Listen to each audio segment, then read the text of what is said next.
아하시야의 어머니 아달랴가 그의 아들이 죽은 것을 보고 일어나 왕의 자손을 모두 멸절하였으나 요람 왕의 딸 아하시야의 누이 여호세바가 아하시야의 아들 요아스를 왕자들이 죽임을 당하는 중에서 빼내어 그와 그의 유모를 침실에 숨겨 아달랴를 피하여 죽임을 당하지 아니하게 한지라. 하나님의 말씀입니다. 하나님께 감사합니다. 계속해서 아합 왕조의 멸망을 살피고 있습니다. 지난 10장에서는 아합의 아들들이 죽는 내용이 나왔습니다. 예후를 통해 하나님의 심판이 아합 가문에 임했습니다. 아합 가문과 혼인 관계를 맺고 연합했던 유다 왕 아하시야에게도 심판이 임했죠. 아하시야 형제들도 죽었습니다. 그런데 모두가 심판을 받는 가운데 남아있는 인물이 있었습니다. 그것은 바로 남유다로 시집온 아합의 딸 아달랴입니다. 그녀는 악명 높은 이세벨의 딸이기도 합니다. 오늘 본문은 이 아합과 이세벨의 딸에 대한 이야기가 나옵니다. 이 남아있는 아합의 딸이 어떤 악한 짓을 저질렀는지, 그리고 그 가운데 하나님께서는 어떤 선한 역사를 이루어 가시는지를 살펴보겠습니다. 1절 말씀을 보도록 하겠습니다. 아하시야의 어머니 아달랴가 그의 아들이 죽은 것을 보고 일어나 왕의 자손을 모두 멸절하였으나, 아들이 죽었습니다. 아달랴의 아들이 죽었는데 이상한 일이 일어납니다. 아들이 죽었는데 자신의 손자들을 죽이는 것입니다. 반인륜적인 일이 일어나고 있는 것이죠. 아달랴는 도대체 왜 이렇게 자신의 손자들을 모두 멸절한 것일까요? 아들을 잃은 슬픔과 충격으로 정신이 나간 것일까요? 그렇다고 볼 수는 없습니다. 성경은 그와 관련한 어떤 단서도 주고 있지 않습니다. 대신 그녀가 자신의 손자들을 죽인 것에 대한 3가지 정도의 이유를 우리는 추론해 볼 수 있습니다. 첫 번째는 권세에 대한 욕심을 그 원인으로 볼 수 있습니다. 세상 역사 속에서도 우리는 종종 이것을 확인하게 됩니다. 권력과 권세에 대한 욕심으로 자식이 아버지를 죽이거나 부모가 자녀를 죽이는 짓을 저지르는 것입니다. 아달랴 역시 자신이 가장 높은 자리를 차지하려고 자신의 손주들, 왕의 자손들을 죽였을 수 있습니다. 두 번째 생각해 볼 수 있는 이유는 아합 왕조를 이어가려는 목적입니다. 첫 번째와 비슷합니다. 하지만 단순한 권력력이 아니라 아합 왕조에 대한 사명감과 같은 이유로 보는 것입니다. 아합 왕가는 몰락했습니다. 가문에 남아있는 것은 이제 자신 정도밖에 없습니다. 그래서 그 아합 가문의 정신, 그리고 바알 숭배, 그것을 이어가고 온전히 이룩하고자 하는 마음으로 그렇게 손주들을 죽인 것일 수 있습니다. 세 번째는 더 악한 목적을 생각해 볼 수 있습니다. 그것은 바로 여호와를 대적하는 마음입니다. 아합 왕가를 친 사람이 누구입니까? 예후입니다. 예후는 누구의 이름으로 일어난 자이냐? 바로 여호와의 이름으로 일어난 자입니다. 그가 아합 가문을 심판하자 이것을 아달랴가 알고 감히 하나님께 복수하려고 하나님께서 사랑하시는 다윗 왕가를 진멸한 것으로 볼 수 있는 것입니다. 권력에 대한 욕심이냐, 가문의 신앙을 더 확고히 이어가려는 사명감이냐, 하나님께 대한 복수냐, 동기가 무엇이든지 간에 그녀가 행한 일은 하나님 앞에서 매우 악한 일이었습니다. 여자의 후손이 뱀의 머리를 부술 것이라, 다윗에게서 메시아가 오실 것이라 하는 그 하나님의 구원 역사를 회방하는 일이었습니다. 그러나 아달랴로 인해 일어난 끔찍한 일 가운데도 하나님께서는 선한 역사를 이루십니다.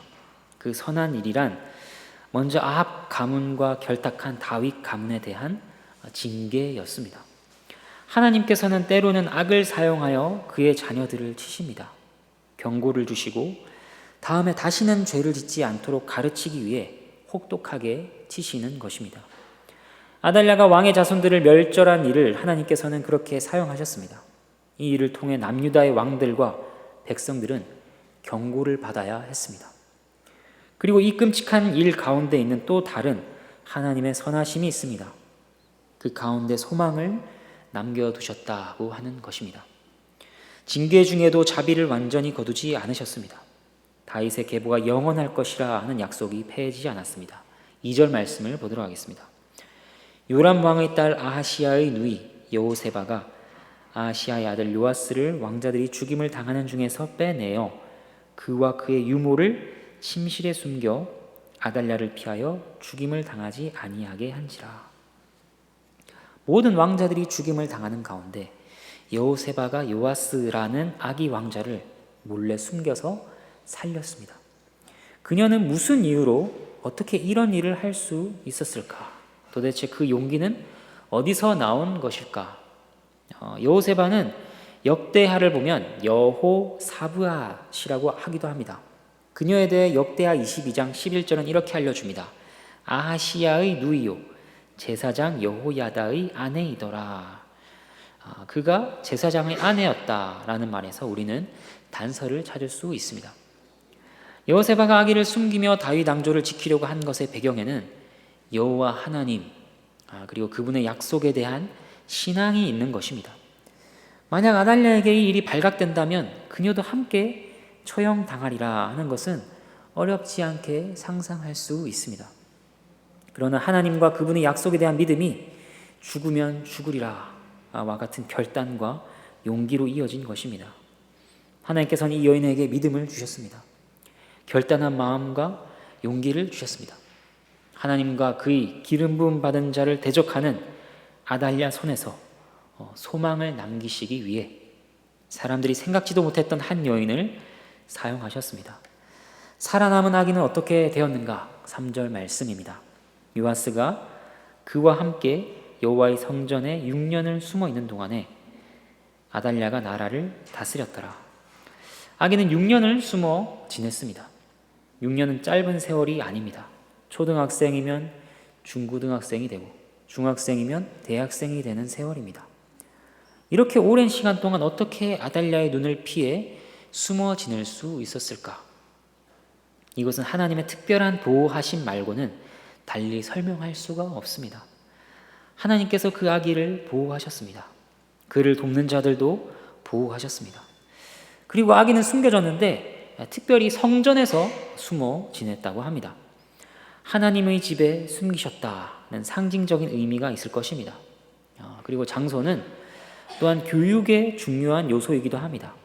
어디에서 크느냐, 어디에서 무엇을 보고 듣고 경험하느냐 하는 것이 아이의 사람됨에 큰 영향을 줍니다. 성전에서 지낸 아이는 당연히 신앙 교육을 받았을 것입니다. 이것이 알려주는 바가 무엇일까요? 겉으로 보이는 것이 다가 아니라는 것입니다. 모든 일은 그렇습니다. 겉으로 보기에 남유다는 어땠나요? 아달랴의 통치로 어두운 시기를 보내고 있습니다. 소망이 없는 것 같습니다. 실제로 남유다에 있던 신실한 자들은 아달랴의 통치로 인해 매우 괴롭고 힘들었을 것입니다. 도무지 받아들일 수 없는 바알 숭배에 압박받았을 것입니다. 그래서 하나님께 호소했을 것입니다. 하지만 그 이면 다른 한 구석에서는 무슨 일이 이루어지고 있었는가? 아합과 결탁한 다윗 가문과는 반대로 다시 한번 올바른 왕이 세워지기 위해 무르익고 있는 중인 것입니다. 6년의 시간 동안 하나님의 사람들은 인내하며 회복의 때를 기다렸습니다. 4절부터 8절까지 말씀을 보겠습니다. 7째 해에 여호야다가 사람을 보내 가리 사람의 백부장들과 호위병의 백부장들을 불러 데리고 여호와의 성전으로 들어가서 그들과 언약을 맺고 그들에게 여호와의 성전에서 맹세하게 한 후에 왕자를 그들에게 보이고 명령하여 이르되 너희가 행할 것이 이러하니 안식일에 들어온 너희 중 3분의 1은 왕궁을 주의하여 지키고 3분의 1은 수르문에 있고 3분의 1은 호위대 뒤에 있는 문에 있어서 이와 같이 왕궁을 주의하여 지키고 안식일에 나가는 너희 중 2대는 여호와의 성전을 주의하여 지켜 왕을 호위하되 너희는 각각 손에 무기를 잡고 왕을 호위하며 너희 대열을 침범하는 모든 자는 죽이고 왕이 출입할 때 시위할지니라 하니. 7째 해에 드디어 때가 찼습니다. 아기 요아스는 7세가 되었습니다. 우리나라로 치면 초등학교 1, 2학년 정도 될 것입니다. 지도가 더 필요하고 더 배워야겠지만 이 정도도 충분히 총명할 나이입니다. 왕으로 세워질 수 있습니다.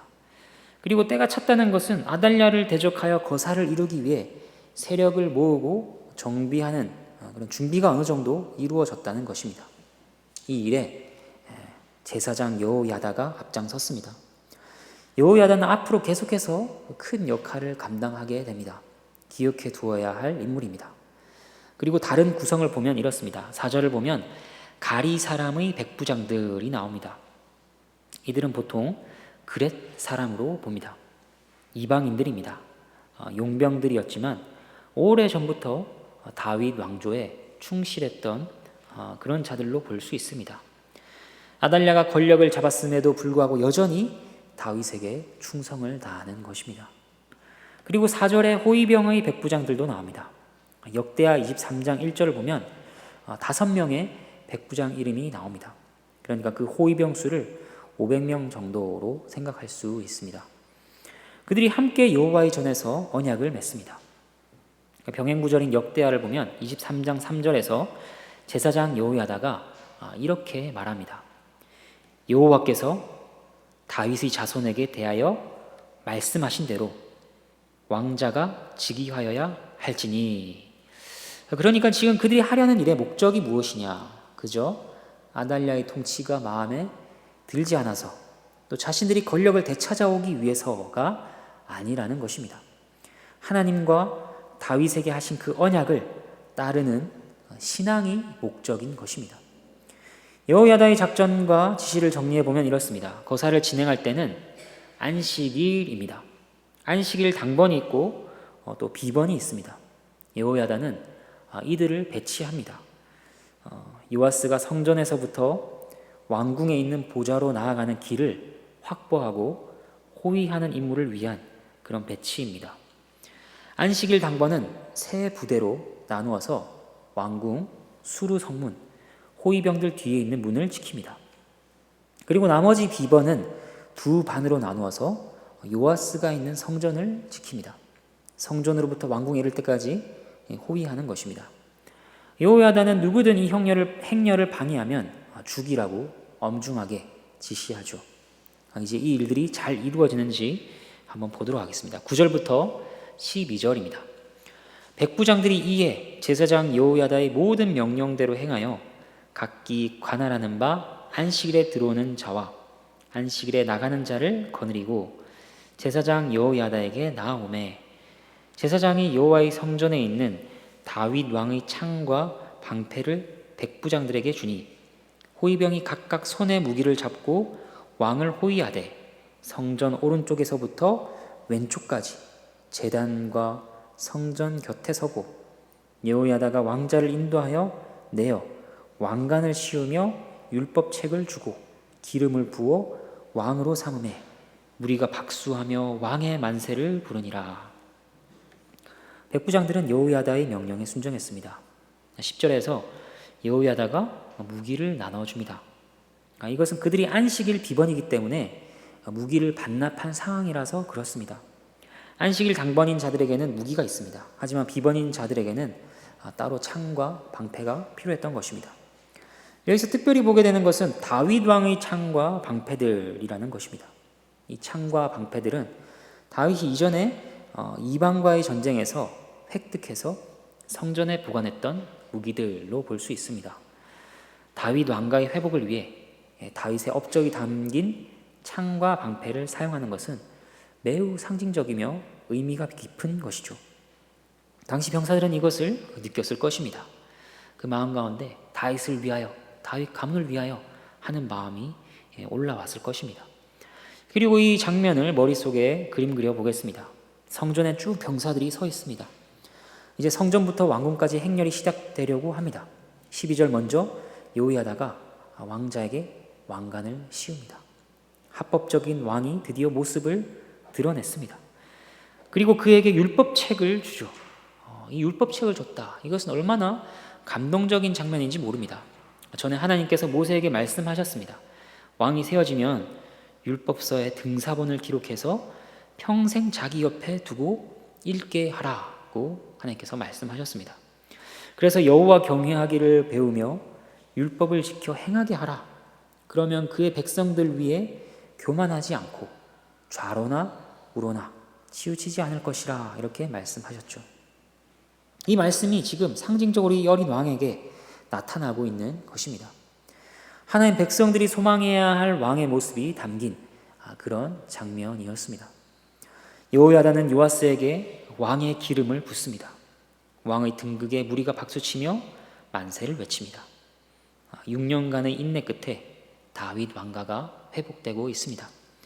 무리는 감격과 기쁨, 사명감으로 채워졌을 것입니다. 이제 13절부터 16절까지 말씀입니다.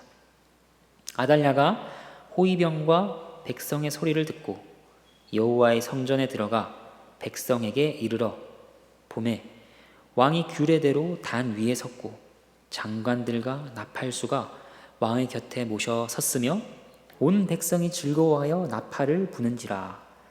아달랴가 옷을 찢으며 외치되 반역이로다 반역이로다 하매 제사장 여호야다가 군대를 거느린 백부장들에게 명령하여 이르되 그를 대열 밖으로 몰아내라.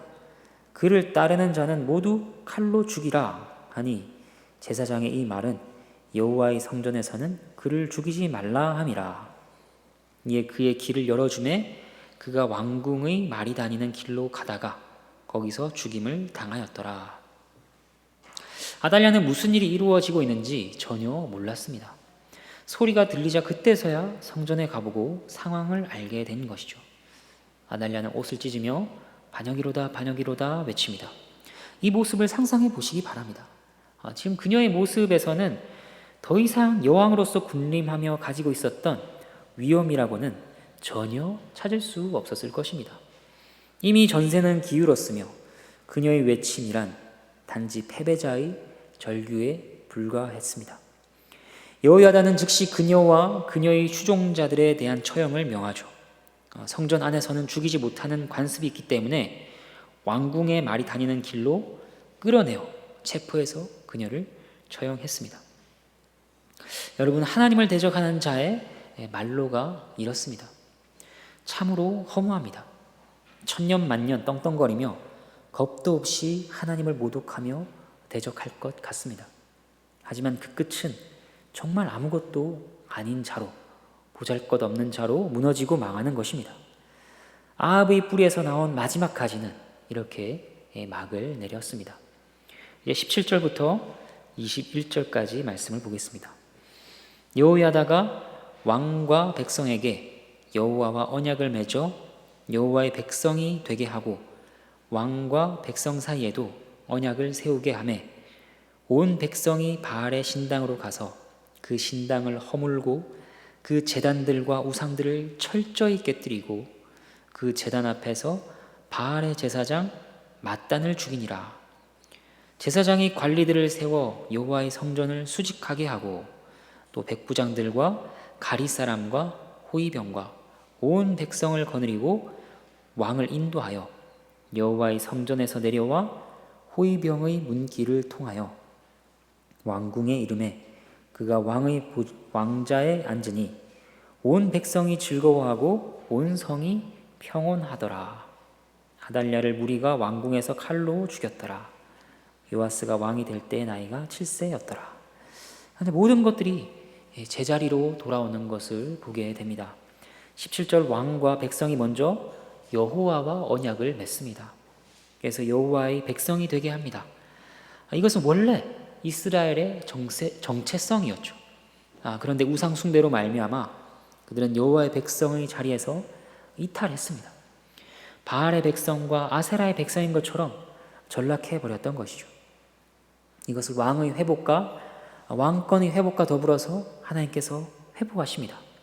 다시 그들의 하나님이요, 그들은 여호와의 백성인 것을 공포하시는 것입니다. 왕과 백성 사이에도 언약이 세워집니다. 왕은 하나님의 말씀에 따라 백성을 돌보기를 약속합니다. 백성도 하나님의 말씀에 따라 왕에게 순종하기로 맹세하죠. 여기에는 특별히 다윗 왕가에 대한 백성의 충성도 포함되어 있습니다. 다른 왕가가 아니라 하나님의 기름 부으신 자를 섬기겠다는 믿음의 내용도 포함됩니다. 18절은 더 실천적인 회복의 내용이 나옵니다. 바알 신당을 허뭅니다. 제단들과 우상들을 깨뜨립니다. 여기서 철저히 깨뜨렸다 하는 수식은 얼마나 아름다운지 모릅니다. 바알의 제사장도 죽이죠. 반대로 하나님의 성전은 관리들을 세워 지키게 합니다. 19절부터 21절은 지나온 왕의 즉위하는 과정을 다시 한번 간추려서 알려줍니다. 그리고 이 이야기의 끝은 20절과 같이 백성의 기쁨입니다. 온 성이 평온했다고 합니다. 이 평온이라는 이 말은 쉬었다, 안식했다 하는 의미의 단어입니다. 기쁨과 안식이 이루어진 것이죠. 그리고 악인은 멸망했습니다. 이제 말씀의 교훈과 적용을 살피겠습니다. 오늘 본문의 교훈은 분명합니다. 어떤 회방에도 불구하고 하나님의 언약은 견고하며 결국 성취된다고 하는 것입니다. 아달랴의 악행은 다윗 자손을 모두 죽이려고 했던 것이었습니다. 만약 이 시도가 성공했다면 어떻게 되는 것입니까? 사무엘하 7장 16절에서 하나님께서 다윗에게 분명하게 말씀하셨습니다. 내 집과 내 나라가 내 앞에서 영원히 보존되고 내 위가 영원히 견고하리라. 이 약속이 실패하는 것입니다. 그리고 이 실패는 무엇입니까? 다윗의 계보에서 나실 그리스도, 메시아가 나실 수 없게 되는 것입니다. 그러면 예수 그리스도를 통해 이루실 구원이 불가능하게 되는 것이죠. 아달랴를 통해 마귀가 이루어지기를 바랐던 것은 이러한 일이었을 것입니다. 하지만 오늘 말씀과 같이 그러한 일은 일어나지 않았습니다. 하나님께서는 언약에 신실하신 하나님이시며 능력의 하나님이십니다. 무서운 여왕에게서 제사장의 아내를 통해 은밀하게 요아스를 구해내셨습니다. 예수 그리스도께서 오실 때까지 이러한 패턴의 마귀의 공격과 그로부터 건짐은 역사 속에서 반복됩니다. 예수님께서 오셨을 때 헤롯이 예수님을 죽이려고 수많은 아기들을 죽인 것도 같은 맥락인 것이죠. 언약의 실패, 그것을 향해서 공격하는, 회방하는 것입니다. 그러나 수많은 계략과 공격에도 하나님의 구원 계획은 결코 실패하지 않습니다.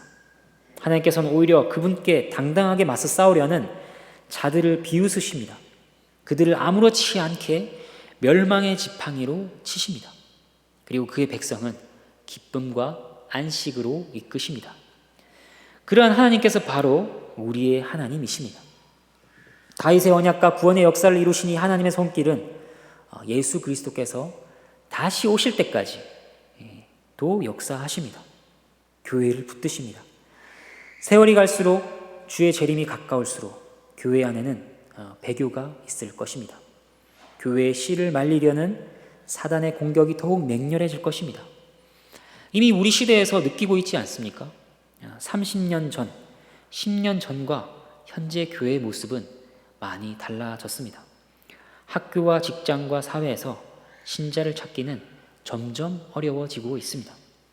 10년 뒤, 30년 뒤는 어떨까요? 밝고 긍정적인 상상을 하기가 어렵습니다. 어쩌면 예배당도 다 사라지고 주위에 아무도 없을지도 모릅니다. 그렇다면 모든 것이 끝난 것일까요? 교회에 아무런 소망도 남겨지지 않은 것일까요? 오늘 본문을 보면 그렇지 않다는 것입니다. 하나님께서는 예나 지금이나 이후에나 동일하게 살아계시며 역사하시는 하나님이십니다. 요아스가 6년 동안 성전에서 숨겨진 채 길러졌던 것처럼 비관적으로 보이는 교회의 상황에서도 하나님께서는 교회를 보존하실 것입니다. 주의 재림까지 교회가 존재하지 않는 때는 단 한순간도 없을 것입니다. 그리고 그 교회가 열매를 맺도록 하실 것입니다. 아름다운 진주가 조개 안에서 은밀하게 숨겨져 있듯이 어느 시대에서도 찾기 힘들었던 교회의 영광스러운 열매를 품고 만드실 것입니다. 그분의 교회를 항상 든든히 붙잡고 계시는 것입니다. 그리고 이러한 손길은 교회뿐만 아니라 우리들 각자 개인의 구원 여정에도 적용됩니다. 사단은 모든 것을 동원하여 우리를 넘어뜨리고 끊어버리려고 공격합니다. 우리를 코너로 몰고 갑니다. 우리의 모습은 어떻습니까? 어리석은 실수를 저지르고 아차 하고는 돌아서서 똑같은 실수를 저지릅니다. 개가 토한 것을 다시 먹습니다. 그처럼 더러운 죄를 짓고 회개하고는 금세 동일한 죄를 짓습니다. 믿음의 증거들이 보이지 않고 믿음이 약해지고 마음이 낙담되며 손가락 하나 까딱하고 싶지 않을 그런 슬픔과 우울함이 신앙에 스며들어올 수 있습니다. 그러면 무엇입니까? 우리에게 소망이 없는 것일까요? 그렇지 않습니다. 소망은 우리에게 있는 것이 아닙니다. 하나님의 은밀한 역사에 있습니다. 전능하시며 신실한 손길에 있습니다. 성령께서는 목이 다 잘려나가고 겨우 모서리에만 붙어있는 것 같은 신자에게서도 그것이 결코 떨어져 나가지 않도록 붙드십니다. 왜냐하면 다윗 왕가가 절대 끊어지지 않겠다 약속하신 것처럼 하나님께서는 택하신 백성을 향해 내가 너를 구원하겠다 결정하셨기 때문입니다. 그 결정은 후회도 변함도 없습니다. 기어이 그의 손을 붙드시고 이끄시고 밀어내시고 생명으로 기쁨과 안식으로 이끄시는 것입니다. 여러분, 우리는 그렇게 신실한 아버지를 두었습니다. 그 아버지께서 우리의 아버지가 되십니다. 조금이라도 더 그분의 신실한 손길에 우리를 맡긴다면, 우리의 믿음과 신앙을 맡기고 인생의 모든 것들을 맡긴다면 인생에서 겪는 우리의 염려와 불안이 좀 더 가벼워지지 않겠습니까? 그분의 손길을 바라본다면 우리의 마음이 위로와 소망을 얻지 않을까요? 하나님께서는 오늘 말씀을 통해 그런 아버지와의 교제와 친밀함 안에 서도록 우리를 부르십니다. 그리스도께서 영원한 보증으로 우리와 아버지의 관계를 회복하셨습니다. 우리는 그렇게 그리스도로 말미암아 회복된 하나님과의 관계를 붙들고 살아야 합니다. 그리고 하나님과 회복된 관계를 중심으로 살아야 합니다. 마치 백성들이 언약을 맺고 우상을 철저히 부수었던 것처럼, 그리고 성전을 지켰던 것처럼 그와 같은 신앙 고백의 실천을 행해야 합니다. 우리 안에 있는 우상들을 부수고 성전을 지키고 예배를 지키고 신앙을 위하여 애써야 합니다. 오늘 말씀을 통해 하나님께서 우리를 회복하시고 우리를 왕같은 제사장들로 살아갈 용기와 힘을 더해 주시기를 바랍니다. 함께 찬양하겠습니다.